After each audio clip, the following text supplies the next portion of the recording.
وہ نہیں جی نہیں، یہ عذاب تھوڑی ہے، یہ تو قدرتی معاملات ہوتے ہیں، نیچر غصے میں ہے، قدرت غصے میں ہے، وہ بفری ہوئی ہے، وہ اس وقت ایسے ہو گیا، وہ ایسے ہو گیا، پہاڑ چل پڑے ہیں، لینڈ سلائڈنگ ہو گئی ہے، وہ جناب پل ٹوٹ گئے ہیں، دریا بفر گئے ہیں، سمندروں میں سونامی ہے، یہ فطر نیچر جی عام نارمل چیز ہے۔ لیکن ہم مسلمان ہیں، ہماری کتاب بتاتی ہے کہ یہ جرم ہیں جن پہ رب ناراض ہوتا ہے، رب پکڑتا ہے۔ رسول اللہ صلی اللہ علیہ وسلم کی اگر دعا نہ ہوتی تو مسلمانوں آج جو کنڈیشن بن چکی ہے، جو حالت بن چکی ہے، جو تیرے میرے دیش میں جو اس وقت کیفیت ہے، ابھی بھی موقع ہے کم از کم، اور نہیں تو ہم انفرادی طور پہ، اجتماعی ہو سکتا ہے تو کریں، انفرادی ہو سکتا ہے تو لوٹ آئیں، اللہ کے در پہ جا کر کے یہ بڑے بڑے موٹے موٹے جو جرم اور گناہ کر رہے ہیں ان سے بچیں۔ آخر میں رسول اللہ صلی اللہ علیہ وسلم کے بتائے ہوئے 5 جرم دنیا کے اور ان کی سزائیں بھی سنیے۔ سنن ابن ماجہ کی روایت ہے، رسول اللہ صلی اللہ علیہ وسلم فرماتے ہیں جس قوم میں زنا عام ہو جائے گا وہاں ہسپتال زیادہ ہو جائے گا، ایمرجنسیز بڑھ جائیں گی، وہاں ایمرجنسی کی سہولتیں عام ہو جائیں گی۔ یہ 1122 کی سروس جو ہمیں ملی ہے ہم بڑے خوش ہیں، عذاب کی نشانی ہے۔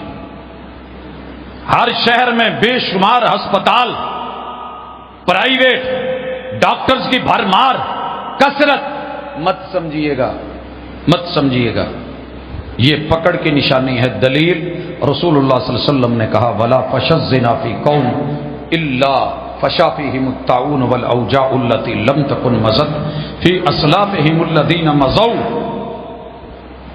جس قوم کو رب بطور سزا پکڑ لے اور جرم کیا ہو، زنا، اللہ تعالیٰ پھر اس قوم کو معاف نہیں کرتے، اس قوم کو معاف نہیں کرتے۔ اللہ پیٹ پکڑ لیتے ہیں، معدے جکڑ لیتے ہیں۔ سر جی پتہ کیجئے کوئی بندہ بچا ہوا ہے جس کا معدہ نہیں پکڑا ہوا؟ طاعون پیٹ کی بیماریوں کو کہتے ہیں۔ ضروری نہیں کہ صرف چوہے ہوں، ہمارے ہر حصے میں چوہا لگا ہوا ہے، ہر بندہ چوہا لا کے بیٹھا ہے۔ پراپرٹی ڈیلر سے بات ہوتی ہے تو یہ لفظ بالخصوص فیصلہ آباد میں وہ استعمال کرتے ہیں،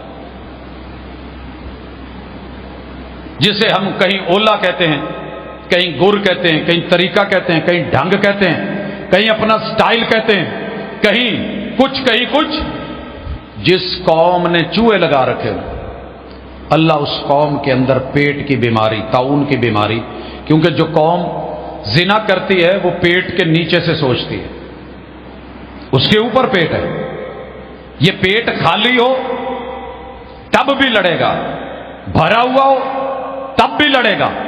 مستی، رب چاہتا تو اس کو بھوکا پیٹ رکھ کے ہڈیاں بنا کے مار سکتا تھا، لیکن اس کو رب نے غذا دی، خوراک دی، یہ پیسہ دیا، دولت دی، زنا، گناہ، اس بے شرمی کے اندر جب پڑا اللہ تعالیٰ اس قوم کے معدے جکڑ لیتے ہیں، حکیم زیادہ ہو جاتے ہیں، طبیب بڑھ جاتے ہیں، ڈاکٹرز بڑھ جاتے ہیں، گلی گلی محلے محلے میں بندہ مشورہ دینے لگتا ہے، یہ کر لو وہ کر لو، نیٹ بھرا پڑا ہے، یہ نسخہ وہ نسخہ۔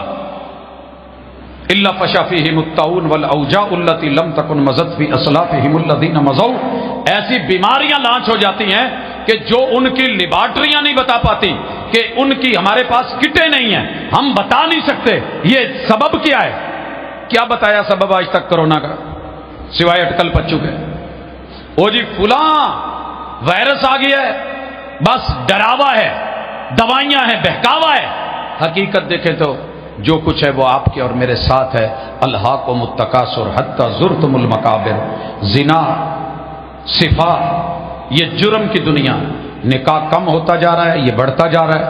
اور قوم کو آپ دیکھ لیں ماشاءاللہ، سب سے زیادہ جو میڈیسن کی دکانیں کھلی ہوتی ہیں، کبھی رات کو چیک کر کے دیکھ لیں، ہر گلی محلے کے اندر 24 گھنٹے آپ کو سروس میسر ہوتی ہے۔ آخر کوئی وجہ ہے؟ چلتی ہے تو کھلتی ہے بھئی، چلتی ہے تو کھلتی ہے نا۔ پانوں کی دکانیں کیوں کھلی ہیں؟ رات بھر کے چلتی ہیں۔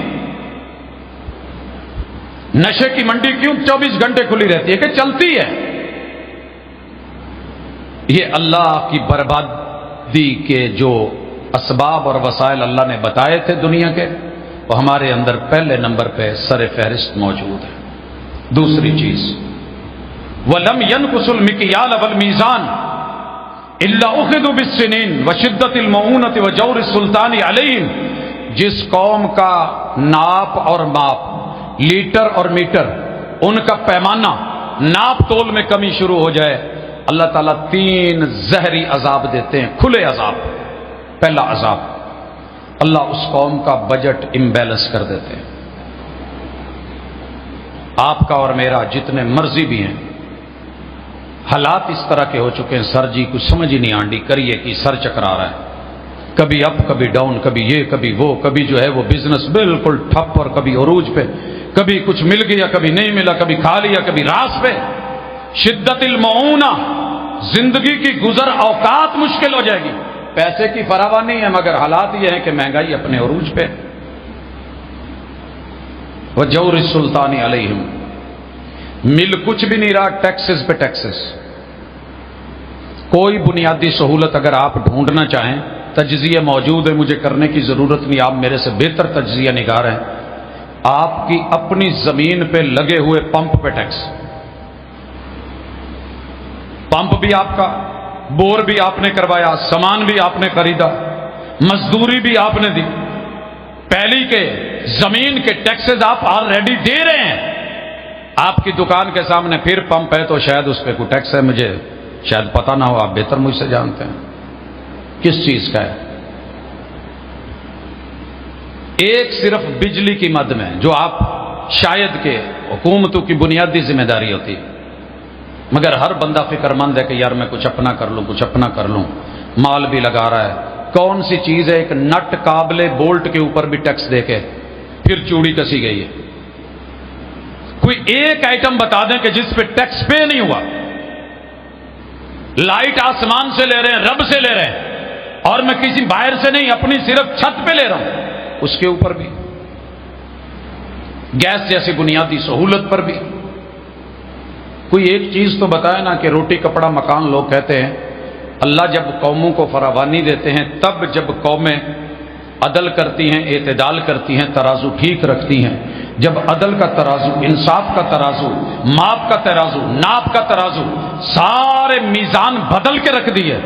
اللہ کے نزدیک تو سب کچھ میزان کے ساتھ چل رہا ہے، الشمس والقمر بحسبان، وہ حساب برابر رکھتا ہے، وہ حساب برابر رکھتا ہے۔ آپ کو پتہ ہے ہم کھانا کھا کے تربوز پیسے سارے کے دیتے ہیں، کچھ کاٹ لیتے ہیں چھلکوں کے ساتھ، کچھ جتنا مرضی اتاریں پھر رہ جاتا ہے، وہ ہمارے ہاتھ سے لے کر کے چھڑوا دیتا ہے۔ اس کو سسٹم کا پتہ ہے، اس نے چیونٹیوں کو بھی کھلانا ہے، مکھیوں کو بھی کھلانا ہے، اس نے اور سسٹم چلانے ہیں۔ مکھیوں کو کیوں کھلا رہا ہے، اس پہ کیوں بیٹھ رہی ہیں؟ کیونکہ ان مکھیوں نے بعد میں گندگیوں کے ڈھیر کھانے ہیں۔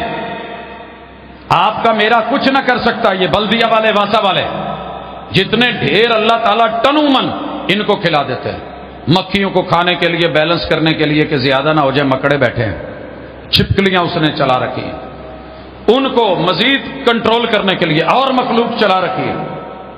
پھر چلتے چلتے ایک ایک جانور کون سا ہے جس کے اوپر رب نے شکاری نہیں رکھا ہوا؟ ہر شکار کے اوپر شکاری، شکاری کے اوپر شکاری۔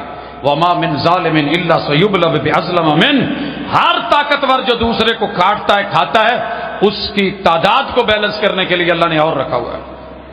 یہ الگ بات ہے کہ ہم مار مار کے، اللہ نے پہاڑ بیلنس کیے ہوئے، مگر ہم نے کاٹ کے، کریشر لگا کے، توڑ کے اپنی جو جو چیزیں کی ہیں۔ رسول اللہ صلی اللہ علیہ وسلم نے کہا تھا یہ قوم کرے گی، انہیں سمجھ نہیں آئے گی۔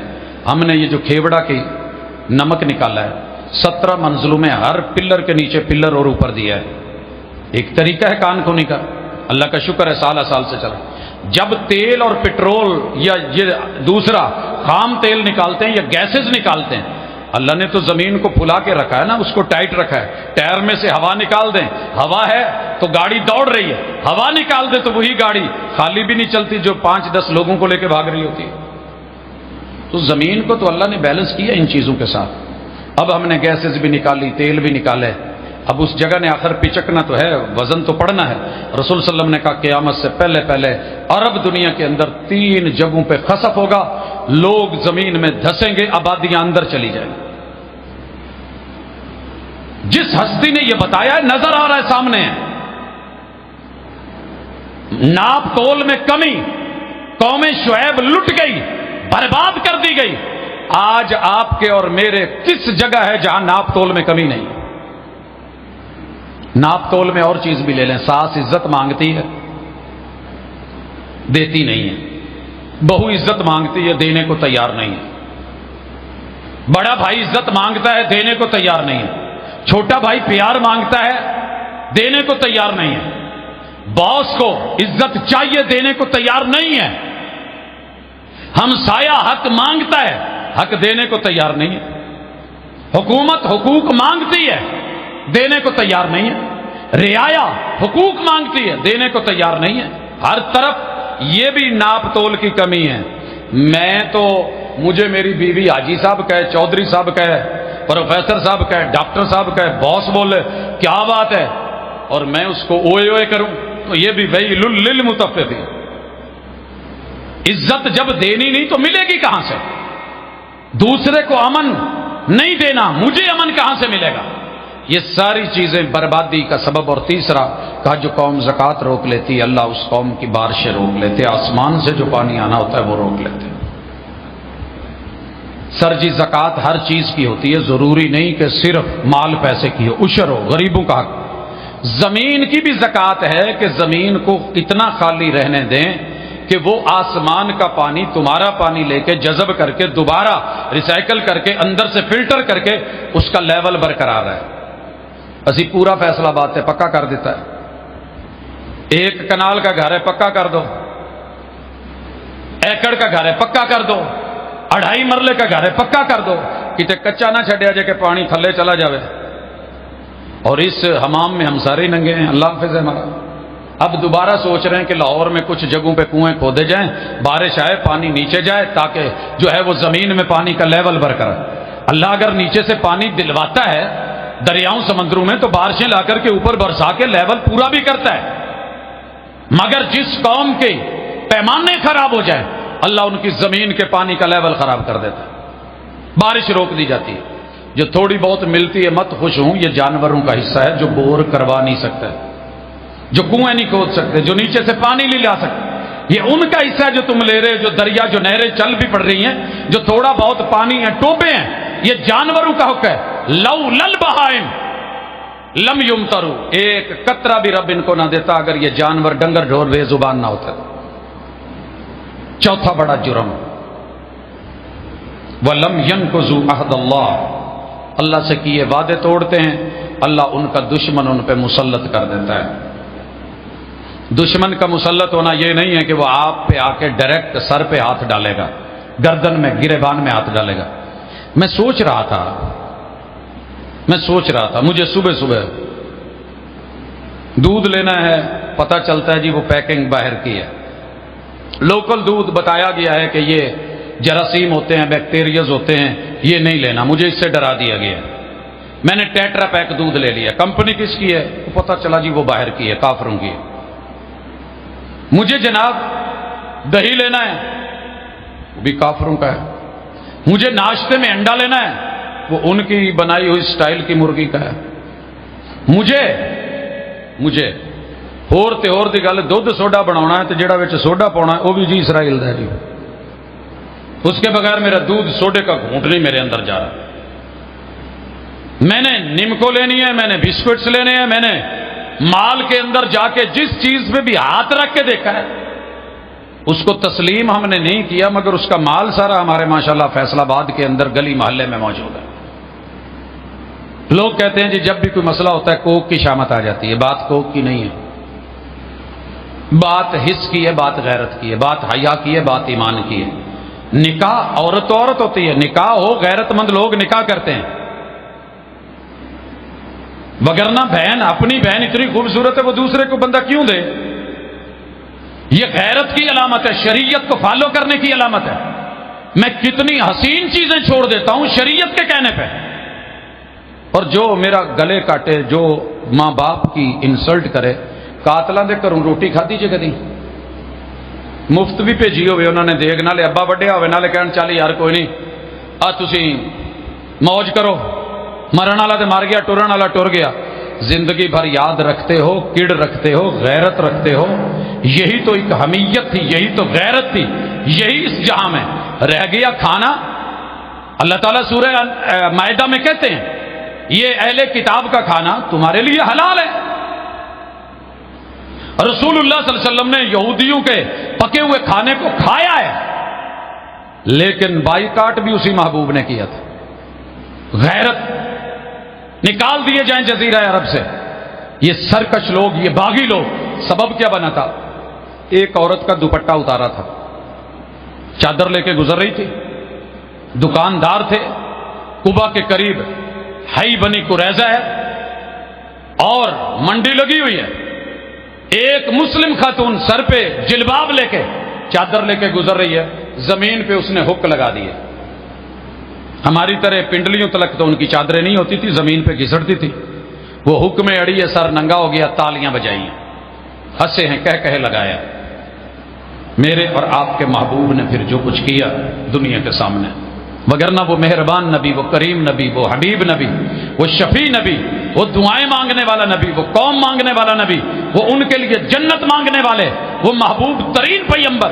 خوب سے باطن کو دیکھ کر کے سانپ کو مارتے ہو نا.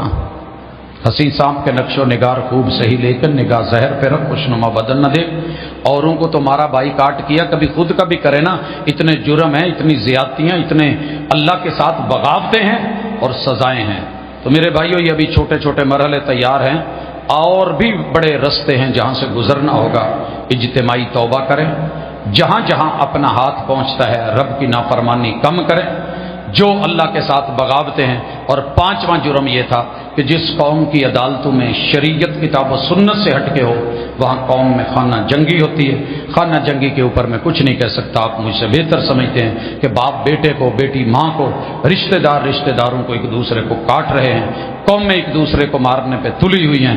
موقع ملے صحیح، کبھی اللہ نہ کرے کبھی حادثہ ہو یا واسطہ پڑے تو پتہ چلے گا کہ جو آپ کا ہمسایہ ہے وہ کتنا بڑا جنگل کا جانور ہے، یا اسے میرے سے واسطہ پڑے تو اسے پتہ چلے گا کہ شیر اتنا خونخوار نہیں ہے، چیتا اور بھیڑیا اتنا خونخوار نہیں ہے جتنا میں ہوں.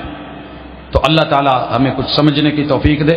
یہ دنیا میں سزائیں بھگت رہے ہیں، بیماریاں بھگت رہے ہیں، دکھ درد بھگت رہے ہیں، پیچھے ہمارا کوئی جرم ہے، اس کی وجہ سے رب ناراض ہے اور یہ سزا ہے. اس عذاب سے بچنے کے لیے ہمیں توبہ کرنی ہوگی، نہیں تو پہلی قوموں سے ہم کوئی زیادہ طاقتور نہیں ہیں. اللہ ہمارے حال پہ رحم فرمائے. وما توفیقی الا باللہ.